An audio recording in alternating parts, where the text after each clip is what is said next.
नमस्कार। वृश्चिक लगन और कर्क राशि की बात करेंगे विस्तार से। अगले 5-7 मिनट में आपकी सब बातें समझ में आएंगी।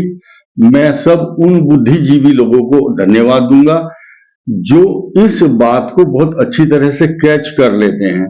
मैं ये वीडियो सिर्फ उनको समर्पित कर रहा हूं जो बेसिक नॉलेज रखते हैं ज्योतिष की और इन बातों को अच्छी तरह से जानते हैं। उनके लिए ये वीडियो बिल्कुल नहीं है। जो कंफ्यूज होते हैं और जिनको अपनी राशि का ज्ञान नहीं है या पता नहीं है, किसी की कुंडली नहीं बनी है या किसी के पास अपना डिटेल्स नहीं है, डेट टाइम एंड प्लेस, उनके लिए नहीं है। सिर्फ उन लोग के लिए जो इस लगन को, राशि को, नक्षत्रों की भाषा को समझते हैं। तो आइए शुरू करते हैं।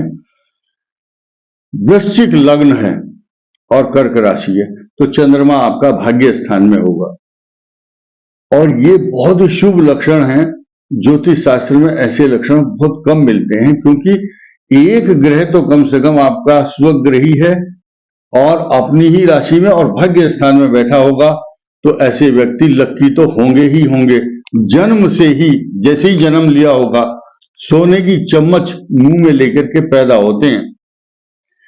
और विस्तार से अब बात करेंगे। बहुत से लोग ऐसे हैं जिनके चंद्रमा के साथ मंगल भी बैठा हुआ है और सूर्य भी, तो राजयोग बनता है बहुत बड़ा। कारण क्या है कि लग्न का स्वामी चंद्रमा के साथ बैठता है तो महालक्ष्मी राजयोग हुआ। और दूसरा, अगर गजकेसरी योग बन गया या शश योग, मालव्य योग, भद्र योग, तो राजा के समान कीर्ति आभा मंडल दूर दूर तक फैलता है। लेकिन वर्तमान समय की बात करेंगे हम तो वर्तमान समय में ग्रह ठीक नहीं चल रहा है और ये 29 मार्च 2025 तक ऐसा ही रहने वाला है। पैरों में कष्ट, परेशानी, तनाव, चिंता। लेकिन एक प्लस पॉइंट बहुत अच्छा आपके लिए आने वाला है। इस 13 तारीख के बाद दो पाप ग्रहों की जो युति है वो आपके कष्ट, परेशानी, तनाव, चिंता को कम करने में सहायक होगी। फिर अगले महीने वृश्चिक लग्न के सप्तम भाव पर गुरु होंगे गोचर में और कर्क राशि के लाभ स्थान में बृहस्पति आएंगे जो आपकी बुद्धि, ज्ञान, विवेक, नॉलेज, संतान, पंचम भाव, अच्छी बुद्धि का स्वामी है। पंचम भाव उसका स्वामी केंद्र में आएगा।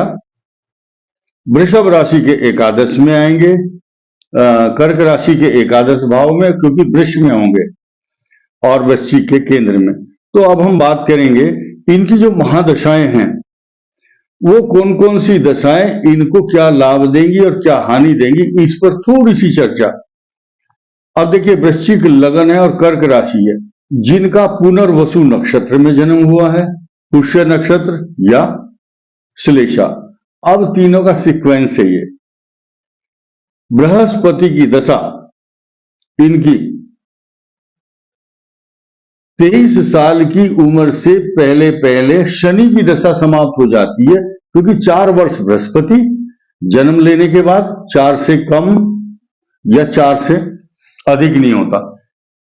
तो 23 साल की उम्र से पहले युवा, जब आप यंग एज में आते हैं तो 23 साल के बाद, एज के बाद पुनर्वसु नक्षत्र वालों की और वृश्चिक लगन की बुध की महादशा शुरू हो जाती है। ये बुध की दशा दोनों तरह से कष्ट इसलिए देती है, इनकम, गुजारे लायक धन तो आता है, आदमी के एफर्ट्स पूरे सफल होते हैं, लेकिन कर्क से द्वादश और वृश्चिक लगन से अष्टम भाव बुध की राशि है और बुध की दशा में बहुत स्ट्रगल करना पड़ता है। उसके बाद इनके साथ स्ट्रगल केतु की दशा में भी करना पड़ता है। कोई इन्फेक्शन, बीमारी, चोट, किसी का अगर केतु ऐसी जगह बैठा है जो कष्ट देता है तो कुत्ता और सर्प से भय रहता है, क्योंकि केतु की दशा में ये इंसेक्ट्स, बाइट्स, मतलब ये जो जीव जंतु, विषैले जीव जंतु, इनका खतरा बना रहता है। लेकिन अब केतु की दशा, केतु अगर अष्टम में हो या द्वादश में, जब ज्यादा समस्या आती है, लेकिन और स्थानों में नहीं आती। चतुर्थ में केतु माता को कष्ट देता है। शुक्र की दशा इनके लिए वरदान बन जाती है। ऐसी स्थिति में ये विदेश यात्रा भी करते हैं। अब उसके बाद सूर्य और चंद्र और मंगल, ये तीनों दशाएं लगातार 6 वर्ष सूर्य, 10 वर्ष चंद्रमा, 16 और 7 ये मंगल की 23 साल तक लगातार निर्विवाद सुख प्राप्त करते हैं, सम्मान प्राप्त करते हैं, तरक्की पाते हैं, नाम होता है इनका, यश फैलता है दूर दूर तक। इसके अलावा आप देखेंगे पुष्य नक्षत्र, शनि की महादशा अब 36 साल की उम्र से पहले पहले बुध की दशा समाप्त हो जाएगी। अभी जो पुष्य नक्षत्र वाले हैं उनकी बुध की दशा यंग एज वाले 25 के बाद 36 साल तक पहले पहले ही बुध की दशा समाप्त होगी, कष्टकारक होगी। कुछ उपलब्धियां भी होंगी क्योंकि बुध आपकी अच्छी पोजीशन में है, तो क्योंकि ये लाभ स्थान का स्वामी है, आपके लगन से एकादश भाव में। चंद्रमा आपके हाथों में लड्डू जैसे होते हैं ना, दोनों हाथों में, ऐसे खुशहाल जीवन व्यतीत करते हैं। केतु की दशा के बाद 7 वर्ष केतु, 36 और 7 43 43, उसके बाद 63 63 साल की उम्र से पहले पहले शुक्र की दशा इनकी समाप्त हो जाती है। निर्भर करता है कि आपका अनुराधा नक्षत्र का कौन सा चरण है। ये चीज उन पर लागू नहीं होगी जिनका चतुर्थ चरण में जन्म है अनुराधा के। लेकिन आप ये मानिए कि 17 वर्ष अपनी कुंडली को चेक करने के बाद ही बात करें आप। 17 वर्ष बुध की दशा, 7 वर्ष केतु, शुक्र की दशा सुख भोगने के लिए मिलती है आपको अच्छी तरह से, बहुत सुख प्राप्त होता है। निर्भर करता है कि आपका शुक्र कहां बैठा है। इसके पश्चात सूर्य, चंद्र और मंगल, ये तीनों दशाएं लगातार 23 साल तक, और 20 शुक्र, लगभग पूरा 43 ईयर का जो आपका कार्यकाल होगा जीवन का, ये गोल्डन पीरियड कहा जा सकता है। निर्भर करता है कि आपकी कुंडली में बृहस्पति कहां बैठा है, क्योंकि ये ट्रायंगुल बनता है। वृश्चिक लगन ऊपर, इधर चंद्रमा, अगर इधर गुरु आ जाता है बृहस्पति, तब ये सिचुएशन और भी बदल जाती है। अगर रोचक योग बना हुआ है तो राजाओं जैसा जीवन व्यतीत करते हैं, क्योंकि चंद्र मंगल हो योग हो, चाहे चंद्रमा की मंगल पर दृष्टि आदि संबंध हो, या गुरु के साथ गजकेसरी योग बन रहा हो, लगन में राहु हो, तो ऐसा व्यक्ति बहुत ही जुझारू, सेल्फ मेड, बड़ी तरक्की करता है। लेकिन इनके जीवन में राहु की दशा आती नहीं है। जब भी राहु का जो सब पीरियड है, प्रत्यंतर दशा आएगी या अंतर दशा आएगी, राहु इनको कामयाब बना देता है। अब हम श्लेषा नक्षत्र की भी बात कर लेते हैं।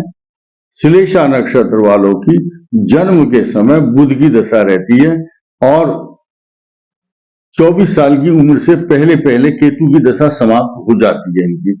अब जो आज की तारीख में श्लेषा नक्षत्र वाले होंगे, इनकी अब यंग एज वाले जो स्ट्रगल कर रहे हैं अभी, उनकी शुक्र की दशा चल रही है, और शुक्र की दशा में ऐसे ऐसे काम कर रहे हैं वो कि यूनिक काम करते हैं। अच्छे मैरिज के प्रपोजल आते हैं इनके, और खुद भी अच्छी पर्सनालिटी के साथ साथ बोलने की कला, आकर्षक व्यक्तित्व, और जिस लक्ष्य को चाहते हैं उसको प्राप्त भी कर लेते हैं। तो कुल मिलाकर के 44 साल की उम्र से बिफोर 44 ईयर ऑफ एज आपकी शुक्र की महादशा समाप्त हो चुकी होगी। फिर 50 साल की एज से पहले आपकी सूर्य की दशा आपको खूब लाभ देगी, मान सम्मान देगी, प्रॉपर्टी देगी। अगर 12वें भाव में सूर्य है तो आप नौकरी करने के लिए घर से बाहर जाएंगे, वहीं भाग्य उदय होगा। और चंद्रमा की महादशा में आपको राज सुख, सत्ता का सुख, और ये आप समझिए कि देवो न जानाति कुतो मनुष्य, त्रिया चरित्रम पुरुषस्य भाग्यम। पुरुष के भाग्य को ब्रह्मा भी नहीं पढ़ सकते, लेकिन क्योंकि गोचर ग्रह बदलते रहते हैं, सिर्फ ये आकलन है, आंकड़ा है, अनुमान है कि ये जो दशा है इनके लिए शुभ और अशुभ फल प्रदान करती है, या जो हम बताते हैं ये गणना के ऊपर आधारित होता है। आपकी ही कुंडली तय करती है कि उसमें शुभत्व प्रदान करने वाले ग्रह कहाँ हैं या जो कष्ट कारक है वो कहाँ है। वर्तमान समय में वृश्चिक लगन से चतुर्थ भाव में कंटक शनि की जो पोजीशन है वो ठीक नहीं है, और कर्क राशि से अष्टम भाव ये भी शनि ठीक नहीं है। लेकिन अब राहत देने वाला भगवान जो भी ग्रह स्थिति बनाता है उसमें सीक्वेंस डाला हुआ है। सीक्वेंस क्या है? एक अशुभ कष्ट देने वाला, फिर उसके बाद दूसरी दशा शुभ, फिर कष्ट देने वाली, एक सीक्वेंस बनाया। आदित्य, चंद्र, मंगल, बुध, केतु, शुक्र, सूर्य और चंद्र, ये सीक्वेंस है। यानी कि एक के बाद एक दशा कष्टकारक, एक अच्छी, एक खराब, ऐसे भगवान सबको सुख देने के लिए ये ज्योतिष का आधार बनाया गया है। सिर्फ इसको पढ़ना और उसी के अनुसार अपने धैर्य को बनाए रखने के लिए ज्योतिष शास्त्र आने वाली समस्याओं के प्रति सचेत करता है।